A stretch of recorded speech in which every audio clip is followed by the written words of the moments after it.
Welcome to Feedback Friday.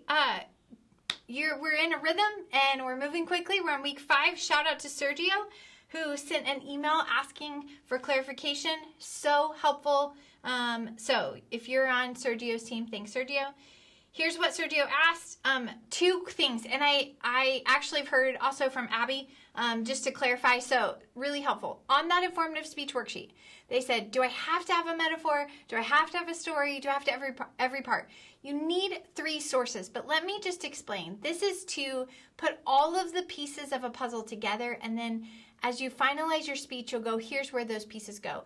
I want you to know that we want 3 citations, but we also want some stories, some metaphors. We want you to use, like it talks about in chapters 8 through 10 in your textbook, all different types of supporting material for your speech.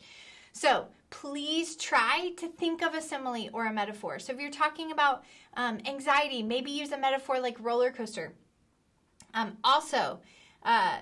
You don't technically have to fill everything out. What I'm looking for are your main points parallel? Do you have some good support for your speech? And is your research, is it actually support for those main points? Sometimes you find facts, but they don't necessarily support what you say you're going to talk about, or they don't seem to align. So I'm going to look for some inconsistencies just to give you feedback, because I want you to get the best grade on your presentation that you possibly can.